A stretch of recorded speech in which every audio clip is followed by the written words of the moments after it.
ದಿನದಿಂದ ದಿನಕ್ಕೆ ಜೋರಾಗ್ತಾ ಇದೆ ಆರ್ಎಸ್ಎಸ್ ಬ್ಯಾನ್ನ ಕಿಚ್ಚು.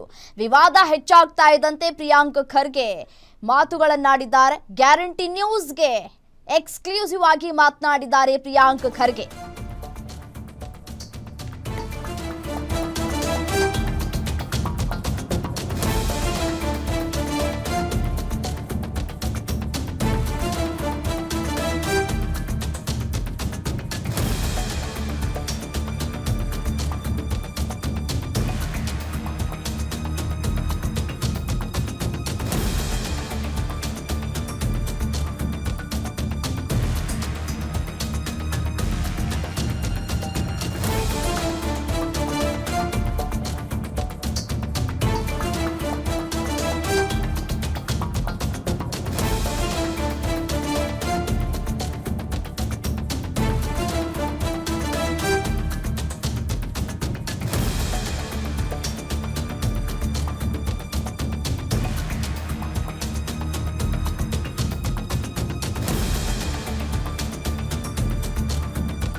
ರಾಜ್ಯದಲ್ಲಿ ದಿನದಿಂದ ದಿನಕ್ಕೆ ಜೋರಾಗ್ತಾ ಇದೆ ಆರ್ಎಸ್ಎಸ್ ಬ್ಯಾನ್ ಕಿಚ್ಚು. ವಿವಾದ ಹೆಚ್ಚಾಗ್ತಾ ಇದ್ದಂತೆ ಪ್ರಿಯಾಂಕ್ ಖರ್ಗೆ ಮಾತುಗಳನ್ನಾಡಿದ್ದಾರೆ.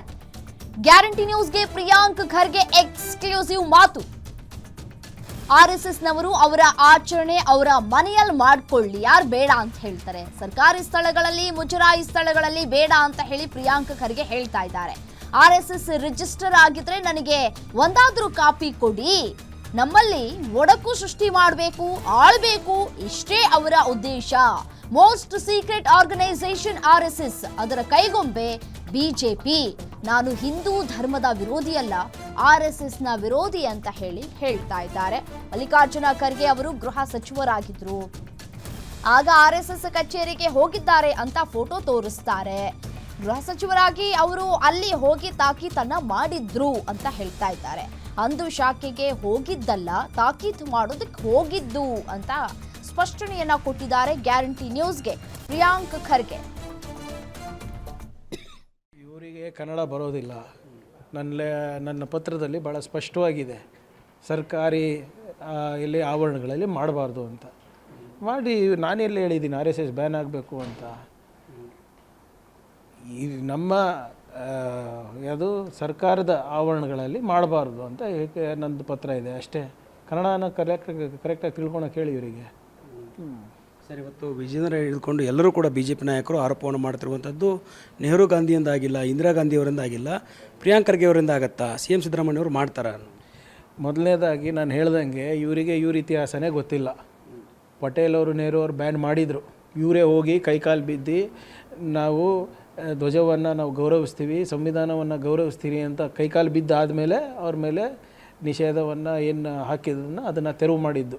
ಅದಾದಮೇಲೆ ಇಂದಿರಾ ಗಾಂಧಿಯವರು ಕೂಡ ಬ್ಯಾನ್ ಮಾಡಿದ್ರು. ಮತ್ತೆ ಹೋಗಿ ಇವ್ರು ಕೈಕಾಲು ಬಿದ್ದಿದ್ರು. ಆದರೆ ನಿಮ್ಗೆ ಏನು ಮಾಡೋದು, ಹುಟ್ಟುಗುಣ ಸುಟ್ಟರು ಹೋಗಲ್ಲ ಅಂದ್ಬಿಟ್ಟು ಇವರು ಅದೇ ಚಾಳಿ ನಡೆಸಿದ್ದಾರೆ. ಇವರು ಇಷ್ಟಿದು ಇದೆ ಆರ್ ಎಸ್ ಎಸ್ ಅಂತ ಹೇಳ್ತಾರಲ್ಲ ಸರ್, ವರ್ಲ್ಡ್ಸ್ ಲಾರ್ಜೆಸ್ಟ್ NGO ಅಂದ್ಬಿಟ್ಟು ಪ್ರಧಾನಮಂತ್ರಿಯವರು ಕೆಂಪುಕೋಟೆಯಿಂದ ಹೇಳ್ತಾರಲ್ವ. ಯಾವ ರಾಜ್ಯದಲ್ಲಿ ಇವ್ರು ರಿಜಿಸ್ಟರ್ ಆಗಿದ್ದಾರೆ ನಂಗೆ ತೋರಿಸ್ಬಿಡಿ. ಎಲ್ಲಿಂದ ಬರ್ತಾಯಿದೆ ಇವ್ರಿಗೆ ದುಡ್ಡು? 200-300 ಕೋಟಿ ರೂಪಾಯಿ ಆಫೀಸ್ ಕೇಂದ್ರ ಕಚೇರಿ ಕಟ್ಟಲಿಕ್ಕೆ ಹೆಂಗೆ ಬರ್ತಾಯಿದೆ ಇವರಿಗೆ? ಈ ರಾಷ್ಟ್ರೋತ್ತನ ಯೂನಿವರ್ಸಿಟಿ ಮಾಡೋಕ್ಕೆ ಒಂದೇ ವರ್ಷದಲ್ಲಿ ಯೂನಿವರ್ಸಿಟಿನೂ ಲಾಂಚ್ ಆಯಿತು, ಲ್ಯಾಂಡು ತೊಗೊಂಡ್ರು. ಎಲ್ಲಿಂದ ಬರ್ತಾಯಿದೆ ಸರ್ ಇವರಿಗೆ? ಕೇಳಬಾರ್ದ ನಾವು? ಇವರಿಗೆ ಪ್ರಾಬ್ಲಮ್ ಏನಂದರೆ BJPಯವರಿಗೆ RSS ಇತಿಹಾಸ ಗೊತ್ತಿಲ್ಲ. ಅವ್ರ ಲೀಡರ್ಗಳು ನಡೆದು ಬಂದ ಹಾದಿ ಗೊತ್ತಿಲ್ಲ. ಅಸೆಂಬ್ಲಿನಲ್ಲಿ ನಾನು ಕೇಳಿದ್ದೀನಿ, ಕೆಲವು ಪ್ರಶ್ನೆಗಳು ಕೇಳಿದೆ, ಉತ್ತರ ಕೊಟ್ಟರ ವೀರ್ ಸಾವರ್ಕರ್ಗೆ ವೀರ್ ಬಿರುದು ಯಾರು ಕೊಟ್ಟರು? 50 ವರ್ಷ ಆದರೂ ಕೂಡ ನಮ್ಮ ರಾಷ್ಟ್ರಧ್ವಜ ಯಾಕೆ RSS ಕೇಂದ್ರ ಕಚೇರಿನಲ್ಲಿ ಹಾರಿಸಿಲ್ಲ? ವೀರ್ ಸಾವರ್ಕರ್ ಅವರು ಯಾಕೆ ಬ್ರಿಟಿಷವ್ರ ಹತ್ರ ಪೆನ್ಷನ್ ತೊಗೊತಾಯಿದ್ರು? ಸಂವಿಧಾನ ಬೇಡ, ಮನುಸ್ಮೃತಿಯನ್ನು ಯಾಕೆ ಬೇಕು ಅಂದ್ಬಿಟ್ಟು ಇವರು ಹೋರಾಟ ಮಾಡಿದ್ದು? ಯಾಕೆ ಬಾಬಾ ಸಾಹೇಬ್ ಅಂಬೇಡ್ಕರ್ ಅವರಿಗೆ ಸೋಲಿಸಿದ್ದು? ಎಲ್ಲ ದಾಖಲೆಗಳು ಕೊಟ್ಟೆ ಮಾತಾಡಿಯವರಿಗೆ ಯಾವುದೇ ರೀತಿ ಯಾಕೆ ಹೋಗಿದ್ರು? 2002ರಲ್ಲಿ ಖರ್ಗೆ ಸಾಹೇಬರು ಏನೋ ಗೃಹ ಸಚಿವರು ಇದ್ದರು. ಶಿವಾಜಿನಗರ್ನಲ್ಲಿ ಇವ್ರದ್ದು ಒಂದು ಕಾನ್ಫರೆನ್ಸ್ ಇತ್ತು. ಅದು ಕಮ್ಯುನಲಿ ಸೆನ್ಸಿಟಿವ್ ಏರಿಯಾ ಅಂದ್ಬಿಟ್ಟು ಪೀಸ್ ಕೀಪಿಂಗ್ ಮೀಟಿಂಗ್ ಎಲ್ಲ ಸಮಾಜ ಮುಖಂಡರ ಜೊತೆ ಮಾಡಿ ಅಲ್ಲಿ ಅವಾಗಿನ ಸಿಟಿ ಕಮಿಷನರು ಸಾಂಗ್ಲಿಯಾನವ್ರು ಇದ್ದರು. ಆದರೆ ನೀವು ಕರೆಕ್ಟಾಗಿ ಚಿತ್ರ ನೋಡಿ ಯಾರ್ಯಾರಿದ್ದಾರೆ ಅಲ್ಲಿ. ಅವಾಗಿನ ಶಾಸಕರು ರೋಷನ್ ಬೇಗ್ ಅವರಿದ್ದರು, ಅವಾಗಿನ member of parliament Kalaburagi Saradgi ಅವರಿದ್ದರು. ಹಿಂದೆಗಡೆ ನಿಮಗೆ ಕೆಲವು ಅಧಿಕಾರಿಗಳು ಅವ್ರ ಯೂನಿಫಾರ್ಮ್ನಲ್ಲಿ ಕಾಣಿಸ್ತಾರೆ. ಪೀಸ್ ಮೀಟಿಂಗ್ ಆದಮೇಲೆ ನೀವು ಏನಾದರೂ ಬಾಲಾಗಿಲ ಬಿಚ್ಚಿದ್ರೆ ನಿಮಗೆ ಒಳಗೆ ಹಾಕಬೇಕಾಗ್ತದೆ ಅಂತ ಹೇಳಿ ಸ್ಪಷ್ಟವಾದಂಥ ಸಂದೇಶ ಕೊಡೋಕ್ಕೆ ಹೋಗಿದ್ದರು.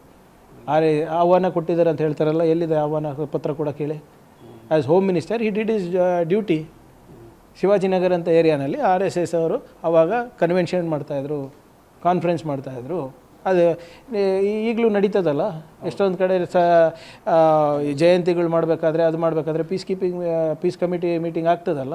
ಇದು ದೊಡ್ಡ ಮಟ್ಟದಲ್ಲಿ ಮಾಡ್ತಾಯಿದ್ರು RSS ಅವರು. ಅದಕ್ಕೆ ಆವಾಗಿನ ಹೋಮ್ ಮಿನಿಸ್ಟರ್ ಅವರು ಸಿಟಿ ಕಮಿಷನರ್ ಅವರು ಹೋಗಿದ್ದರು.